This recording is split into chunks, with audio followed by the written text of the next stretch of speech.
12월 2일 수요일 다니엘 7장 15절부터 28절까지의 말씀입니다.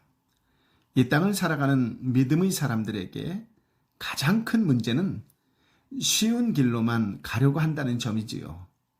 예수님을 위해서 자원해서 손해보는 삶을 살지 않으려고 합니다.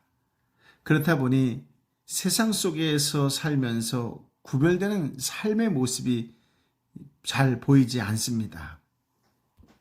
그래서일까요? 하나님 나라의 백성으로 살아간다는 것은 결코 쉽지 않습니다. 때로는 고난을 각오해야 하지요. 하나님은 이 세상의 시작부터 종말에 이르기까지 모든 역사를 치밀하게 계획하시고 섭리하시고 주관하십니다. 지금 하나님의 백성이 악한 세력에게 패하기도 하고 고난도 겪지만 마지막 날에는 하나님의 권세로 승리할 것이며 영원한 나라를 얻게 될 것입니다. 때로 믿음을 지킨다는 것이 힘들고 어렵지만 있는 자리에서 하나님의 백성으로 하루하루 최선을 다하는 삶을 살아가시기를 예수님의 이름으로 축복합니다. 오늘 본문은 다니엘이 본 환상에 대한 해석과 이에 따른 다니엘의 반응에 대한 말씀입니다. 15절부터 18절까지의 말씀인데요. 먼저 읽어볼까요? 나 다니엘은 머릿속에 나타난 이 환상 때문에 마음이 괴롭고 답답했습니다. 내가 거기 서 있는 천사들 가운데 하나에게 다가가서 이 모든 것의 참뜻을 물었습니다. 그는 나에게 이것들의 뜻을 알려주었습니다. 네 마리의 큰 짐승들은 세상에 일어날 네 왕이다. 그러나 높고 높으신 분의 백성들이 그 나라를 얻고 영원하도록 누리게 될 것이다. 아멘. 다니엘은 환상의 의미를 몰라 마음이 괴롭고 답답했습니다. 즉 근심하고 번민했습니다. 그래서 내가 거기 서 있는 섬기는 영 천사에게 이 모든 일의 참뜻에 대하여 물었고 천사는 그 일의 해석을 개략적으로 알려주었습니다. 네 마리의 큰 짐승은 네 명의 왕입니다. 고대 왕국에서는 왕이 곧 국가였지요. 그래서 네 마리의 짐승은 네 개의 제국이기도 합니다. 7장의 환상은 하나님 나라가 어떤 세속 역사를 배경으로 완성될지 계시해 줍니다. 다니엘에게는 불명확한 미래의 사건이었지만 오늘날 우리에게는 헤아려 알 수 있는 사건들입니다. 예수님께서 이 땅에 오셔서 하나님 나라를 세우시기 전에 어떤 제국이 출현했었는지 역사 속에서 확인할 수 있으니까요. 첫 번째 짐승, 그것은 날개를 단 사자 문양을 사용했던 바벨론 제국입니다. 2장에 나오는 커다란 신상의 금머리에 해당하지요. 여기서는 백수의 왕인 사자로 상징되었습니다. 두 번째 짐승은 바벨론을 무너뜨린 메대와 페르시아 연합국입니다. 곰이 한쪽 몸을 든 것처럼 더 강한 페르시아가 메대를 통합해서 페르시아 제국을 세웠습니다. 이 뱀은 세계의 갈빗대는 강한 정복력을 상징하는 것 같습니다. 셋째 짐승은 빠른 표범이 두 쌍의 날개까지 달았다고 표현하지요. 13년 만에 동서 문화를 통합했던 헬라 제국을 상징하기에 적절합니다. 짐승의 제국이 모습을 계속 바꾸는 동안 지극히 높으신 하나님의 백성들은 영원한 나라를 얻고 그 백성은 영원하도록 누리게 될 것입니다. 19절부터 22절까지의 말씀인데요. 함께 읽어볼까요? 나는 네 번째 짐승의 뜻을 알고 싶었습니다. 다른 짐승과 달리 그 짐승은 아주 사나우며 쇠로된 이빨과 청동 발톱이 있으며 삼키고 부수고 남은 것은 발로 짓밟았습니다. 또 머리에 있던 10개의 뿔과 나중에 돋은 다른 뿔에 대해서도 알고 싶었습니다. 나중 돋은 뿔 앞에서 먼저 있던 세 뿔이 빠졌고 나중에 돋은 뿔에는 눈들이 있고 큰 소리로 거만하게 말을 하는 입도 있었으며 그 모습은 다른 뿔들보다 강해 보였습니다. 내가 보고 있는데 그 뿔이 하나님의 백성들과 싸워서 이기고 있었습니다. 그러나 옛날부터 항상 살아계신 분이 오셔서 높고 높으신 분의 백성들 편을 들어 심판하셨고 때가 되자 하나님의 백성들에게 그 나라를 되찾아 주셨습니다. 아멘. 이제 다니엘은 무척 사나운 네 번째 짐승을 주목합니다. 그리스도의 나라가 세워지던 시대에 존재할 제국입니다. 다니엘은 짐승 머리에 도단한 작은 뿔의 행적을 유심히 봅니다. 그 뿔은 하나님의 백성들과 싸워서 이깁니다. 22절에 보니 이렇게 나와요. 옛날부터 항상 살아계신 분이 오셔서 높고 높으신 분의 백성들 편을 들어주십니다. 아멘. 오늘 이 말씀은 꼭 기억하셨으면 좋겠습니다. 하나님은 내 편이다. 아멘. 같이 한번 해보시겠어요? 하나님은 내 편이다. 아멘. 영원한 나라는 짐승의 제국과 전투하면서 완성됩니다. 성도는 잠시 패하지만 하나님으로 인하여 결국 역전승합니다. 그분께서 정하신 때에 영원한 나라와 함께 되찾아 주십니다. 성도는 잠시 고난을 받으나 영원한 복락을 누립니다. 아멘. 시편 2장 1절 2절의 말씀처럼 세상의 군왕들은 헛된 일을 경영하는 셈이 될 것입니다. 23절부터 25절까지의 말씀인데요. 함께 읽어보겠습니다. 하나님을 모시고 서 있던 천사가 내게 말했습니다. 넷째 짐승은 세상에 나타날 네 번째 나라다. 그 나라는 모든 나라와 달라서 온 세상을 집어삼키며 발로 짓밟고 부서뜨릴 것이다. 10개의 뿔은 그 나라에서 나올 10명의 왕들이다.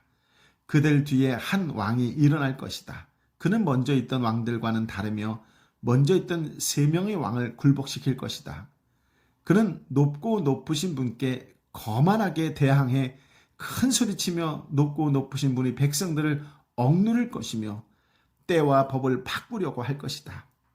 하나님의 백성들은 한때, 두때, 반때 동안 그 왕의 손에 넘겨질 것이다. 아멘. 하나님을 모시고 서 있던 천사에 따르면 넷째 짐승은 헬라 제국 뒤에 등장할 땅의 네 번째 나라입니다. 즉 천하를 삼키고 밟아 부서뜨릴 강력한 로마 제국이지요. 짐승의 10뿔은 그 나라의 10왕이라고 했지요. 이들 이후에 등장할 한 왕은 이전 세 왕을 무릎 꿇일 것입니다. 작은 뿔로 상징된 이 왕은 무척 독특한데 높고 높으신, 즉 지극히 높으신 분을 대적할 것입니다. 그 뿔이 내뱉는 큰 소리도 하나님을 대적하는 말이 되겠지요. 그래서 작은 뿔은 적그리스도를 상징합니다. 적그리스도를 상징합니다. 그리고 높고 높으신 분의 백성을 괴롭힐 것이며 하나님의 주권에 달린 때와 법을 바꾸려고 할 것입니다. 그리고 하나님의 백성들은 한 때와 두 때와 반 때를 그의 손에 넘겨질 것입니다. 즉 성도의 고난과 관련되어 있는 것이겠죠. 성도의 고난과 관련된 이 시기에 관해서는 계시록 11장 2절 3절, 계시록 12장 6절, 계시록 12장 14절의 말씀을 보면 좀 더 자세하게 알 수 있을 것입니다. 문맥에 따라 조금씩 강조점의 차이가 있습니다만 종합하면 그리스도의 왕국이 출현한 후 최종 완성되기까지 성도가 고난받는 기간을 뜻합니다. 참고로 알렉산더가 32세의 젊은 나이로 죽은 후 휘하 장군들이 더 많은 영토를 차지하려고 싸움을 했어요. 팔레스타인 지역은 입수스 전투 이후 프톨레이마우스 1세가 먼저 장악했습니다. 그 후 파니움 전투에서 승리한 안티오코스 3세가 차지하고요. 그의 차남 안티오코스 4세는 스스로 인간의 몸을 입은 신이라고 떠벌려서 에피파네스라는 별명이 붙었습니다. 그는 남쪽으로 세력을 확장하려고 이집트를 공격했는데 로마군의 개입으로 철수하면서 유대를 약탈했습니다. 반항적인 유대 민족을 제압하려고 강력한 헬라화 정책을 펼쳤는데요. 할례는 유대인에게 매우 중요한 징표였는데 할례를 집례하면 할례자와 그 가족과 집례자를 모두 죽였습니다. 뿐만 아니라 율법책을 소장하기만 해도 죽였습니다. 심지어 예루살렘 성전에 제우스 제단을 세워 돼지를 희생제물로 바치게 했고 이교 제사에 참여하도록 강요했습니다. 그래서 유대인들은 에피파네스를 작은 뿔에 해당하는 적그리스도로 여겼습니다. 예수님을 그리스도로 인정하지 않는 사람들도 이들처럼 그리스도 중심의 해석을 꺼립니다. 이제 네 번째 짐승을 로마 카톨릭으로 해석하는 견해도 있어요. 왜냐하면 로마 카톨릭이 하나님 말씀에서 많이 떠났고 하나님의 말씀을 대적하는 교리도 여럿 만들어냈기 때문입니다. 그들이 교황을 그리스도의 대리자나 지상에 있는 하나님으로 표현한 것은 분명한 사실입니다. 그래서 종교개혁자들은 교황을 적그리스도라고 했고 로마 카톨릭을 이단으로 여겼지요. 로마 카톨릭도 종교개혁기에 개신교를 이단으로 정죄하고 파문했습니다. 아직 파문을 취소하지 않았는데 교황을 인정하지 않는 한 계속 이단으로 취급할 것입니다. 그러니 개신교인이 종교개혁자들의 관점을 유지하는 것은 이상할 것이 없을 것입니다. 하지만 적그리스도는 특정한 시대에 등장한 특정한 인물만을 뜻하지는 않습니다. 적그리스도는 사도 요한의 시대에도 존재했고 시대마다 새로운 모습으로 등장합니다. 그러니 작은 뿔이 상징하는 최후의 적그리스도를 특정 인물로 확정하지 않아도 될 것입니다. 짐승의 제국이 성도와 싸워 이기는 일은 사도교회 시대 곧 로마 제국 시대에도 발생했습니다. 신처럼 숭배받으려 했던 로마 황제 중 어떤 일을 적그리스도로 불러도 이상할 것은 없습니다. 적그리스도 같은 강력한 인물이 등장해서 성도를 이길 때마다 성도는 짐승의 제국이 도래한 것 같을 것입니다. 그렇다면 맹수 같은 짐승 같은 그 힘을 누가 막을 수 있을까요? 26절, 27절의 말씀인데요. 함께 읽어볼까요? 그러나 심판이 시작되면 그는 힘을 빼앗기고 완전히 멸망당할 것이다. 그리고 높고 높으신 하나님의 백성들이 나라와 권력과 온 세상 여러 나라를 다스리게 될 것이다. 그 나라는 영원하며 세상의 힘 있는 모든 사람들이 그를 섬기고 따를 것이다. 아멘. 26절에 그러나 라고 하는 접속사가 우리에게 위로와 소망을 주지요. 즉 높고 높으신 분이 심판하시기 시작하면 적그리스도는 모든 권세를 빼앗기고 멸망할 것이 이미 다니엘에게 예언되었습니다. 나라와 권력과 온 세상 여러 나라의 위세는 높고 높으신 지극히 높으신 하나님의 백성에게 돌아갈 것도 예언되었습니다. 이 예언들이 바로 예수 그리스도께서 오심으로써 성취되기 시작했습니다. 그러므로 적그리스도와 짐승 제국에 대한 심판이 최후의 심판 때만 시행되는 것이 아니라는 의미입니다. 역사 중에도 어느 정도 심판을 받습니다. 거룩한 백성도 최후 승리만 누리는 것이 아닙니다. 역사 중에서도 영적인 승리를 맛봅니다. 거룩한 백성, 성도가 받는 나라는 영원한 나라이며 세상에 힘 있는 모든 사람들이 그리스도께 복종하는 나라이기 때문이지요. 하나님은 흉포한 짐승이 날뛰는 세상 역사를 주관하시면서 구속 역사를 완성하십니다. 구속 역사의 최종 목적지는 그리스도께서 통치하시는 영원한 하나님 나라가 완성되는 것입니다. 28절 말씀을 함께 읽어볼까요? 이것이 환상의 끝입니다. 나 다니엘은 여러 가지 생각으로 두려워 얼굴이 창백하게 변했지만 이 일을 마음속에 간직해 두었습니다. 아멘. 우리에게는 지금 성경이 있으므로 과거 사건을 헤아리면서 구속 역사의 진행을 확인할 수 있습니다. 그러나 다니엘은 미래의 일이라 낱낱이 알기 어려웠지요.